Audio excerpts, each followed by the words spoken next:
Michael Hilton. I am the author of the Bobby Robot series. I'll be reading for about 15 minutes for you.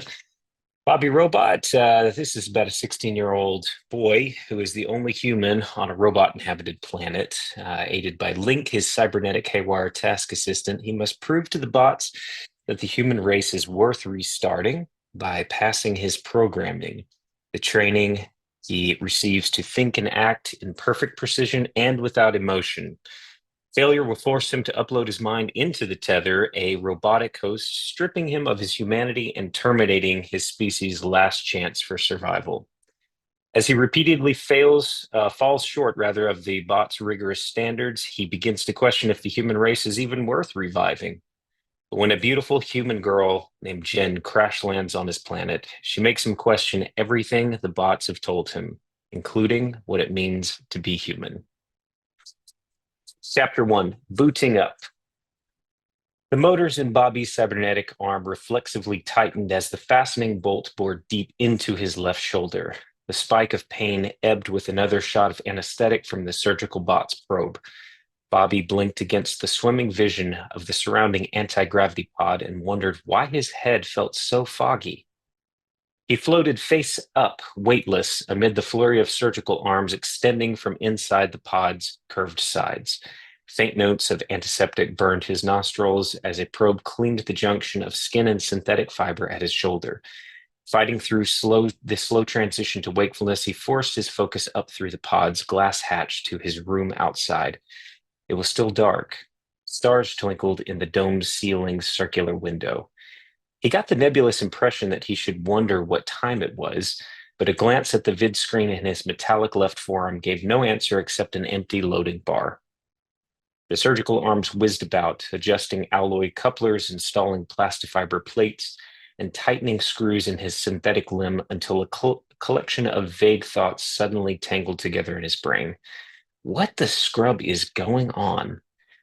Link? He stretched out his real fingers to tap the vid screen, but a probe swatted his hand away. Do not interrupt the resizing of your cybernetic appendage, a deep voice filtered into the pod's narrow space. Pavel? Bobby mumbled as another shot of anesthetic dulled his senses.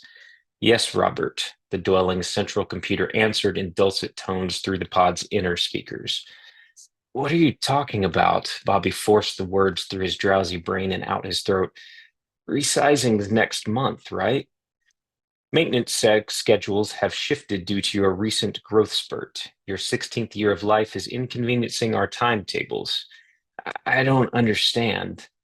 In response, a holographic miniature of Bobby's body coalesced in front of him.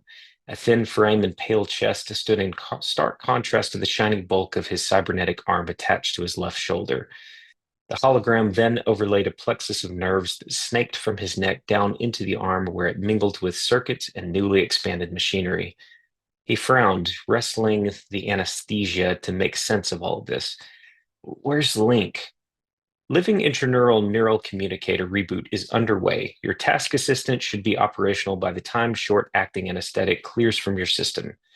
With that, a probe tightened the last screw and the surgical arms withdrew from the space, disappearing through hatches in the chamber's side. Bobby watched the loading bar creep along his forearm's vid screen. A nagging thought vibrated in the back of his mind like a faulty plasma sword, not quite sharp enough to cut through the fog. Something was wrong, out of place, out of sequence. Something the hovel had done wrong. But the hovel never did anything wrong. Its perfect programming carried out protocol. Before he could tease out this mystery further, the loading bar filled and disappeared with a chime. Hey, Bobs. Abstract color swirled on the screen in sync with a modulated voice coming from his forearm speaker. What did I miss? Link, I think the hovel resized my arm too early. Bobby's words tumbled out, tangled with medication, as he pumped his cybernetic fingers to stimulate his brain out of its haze. Well, good. Now I don't have to hear you complain about chafing. Bobby pushed down a vague bite of annoyance. Something about the rescheduled resizing perplexed him, but he couldn't quite pinpoint why. Too bad the hovel rescheduled it for today, though. Link's tone dropped in a synthetic sigh. Could have used that time to study for your programming test today. Bobby's eyes shot wide as adrenaline spiked through the cloud of receding anesthesia. Programming. Scrub. He punched a button on the inner wall and landed hard on his back with the return of normal gravity. The hovel had been right about how short acting the anesthetic was. Back aching, he picked himself up as the chamber hatch slid open, then launched himself out of the pod and into his room. Of all the days for an arm resizing, why did it have to be the morning of his final programming test? He stumbled through the dark, managing to trip over the holoprojector mounted in the floor's center.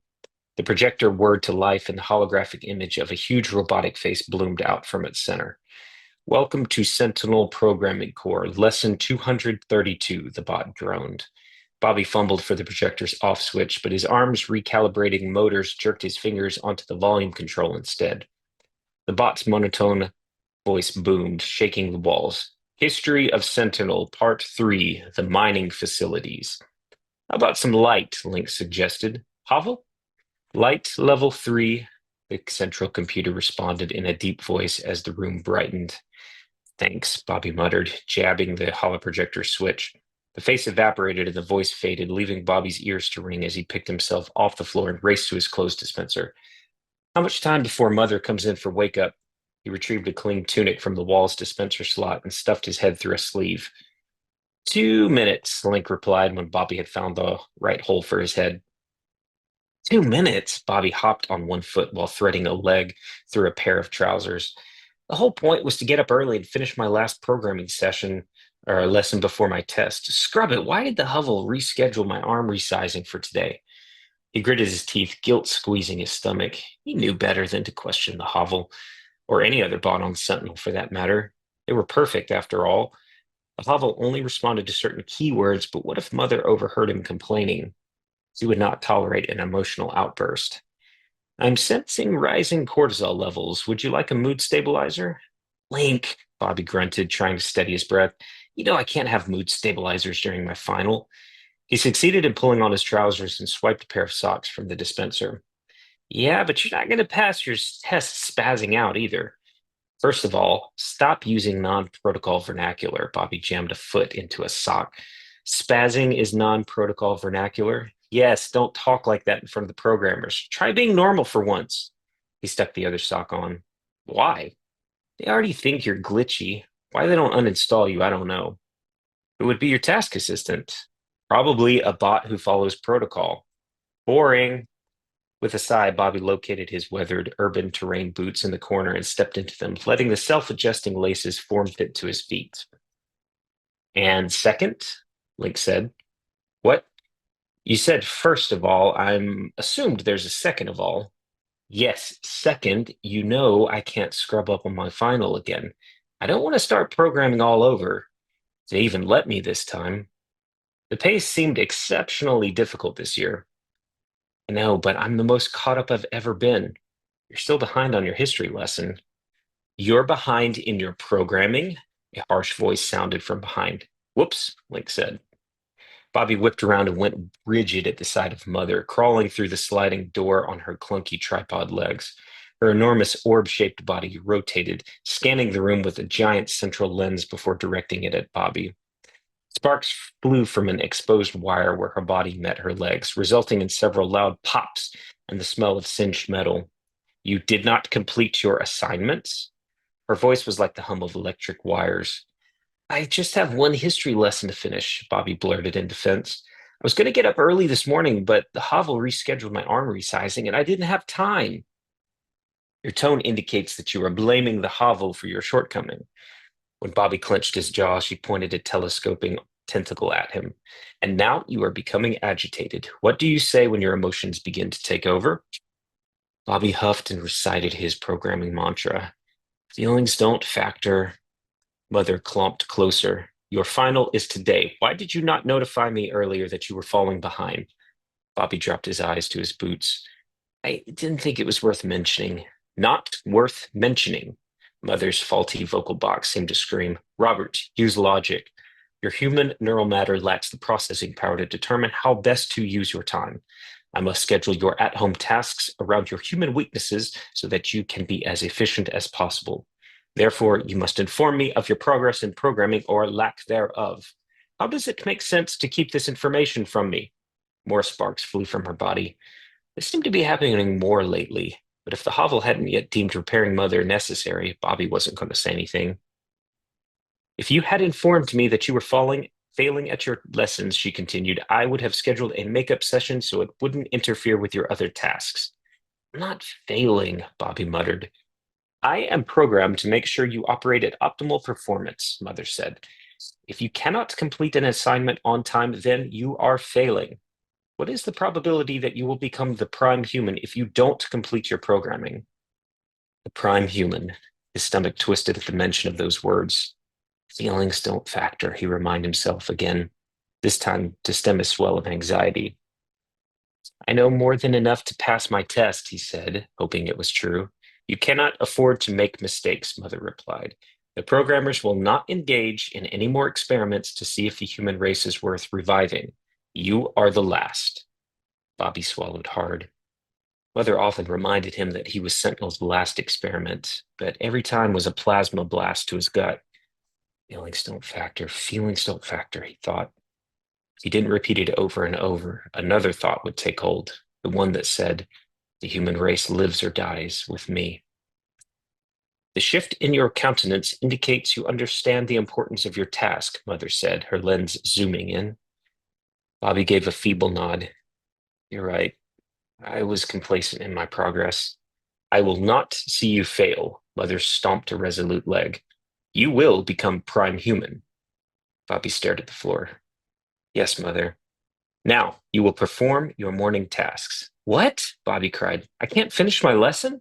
You should have thought of that before you decided not to inform me. Your tasks must be carried out. Do you understand? His shoulders fell. Yes, Mother. Sharp hisses escaped Mother's pressurized valves as she crawled out of the room, leaving a trail of sparks in her wake. When she'd gone, Bobby grunted and hammered his head with his cybernetic fist. Damaging the frontal lobes of your brain won't help, Bobs, Link pointed out. She's right, Bobby sighed. I've got to try harder. Readouts popped up on Link's screen, detailing Bobby's morning tasks. Morning meal, buff hovel floors, calibrate coralum panels.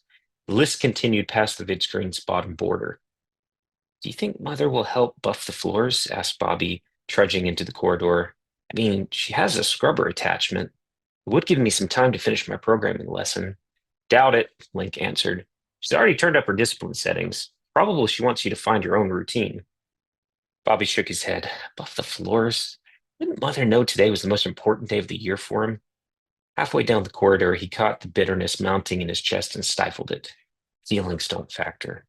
If Mother required him to complete morning tasks despite today's test, it must be for his ultimate benefit. He could only act out of logic, and he should too. Okay, let's get started, he sighed again and reached the hovel's main bay. The main bay was a circular room which connected other areas of the hovel via corridor, like a hub and spokes. Holographic readouts lined the curved walls, scrolling and blinking in a constellation of muted colors. Mother emerged from the south corridor carrying a small bowl full of meal pellets in one of her tentacles. You require a portion and a half today because of your test, she droned, offering the bowl to Bobby. Your human cortex requires extra fuel for demanding tasks. Bobby moved to take the bowl, but the motors in his cybernetic joints overcompensated. With an unexpected burst of speed, his hand overshot the target and knocked the bowl from Mother's appendage. Meal pellets scattered across the floor. Scrub! Bobby grabbed his writhing arm with his real hand. A shower of sparks flew from Mother's body. She uttered a series of clicks in her own mechanical language and gathered the bowl and pellets in a flurry of tentacles. She rotated and focused on him with a scrutinizing eye. Did you recalibrate your motors after your arm resizing? Link's doing it right now. Bobby's servos lowered, his arm in quick succession of halting movement. Mother's lens zoomed in on the swirling colors of Link's display. She clicked something else, then held up the bowl. Soil-based microbes from your boots have contaminated your meal pellets. Since I will have to replace them, you will make do with a half portion this morning. But what about my final? Bobby protested. He imagined his stomach rumbling in the programming chamber. You should have recalibrated your arm. With that, Mother crawled out of the bay with the ruined meal. Great, Bobby spat. Link, hurry up with that calibration. I can't have that go wrong, too. Hey, I'm working as fast as I can, Link replied.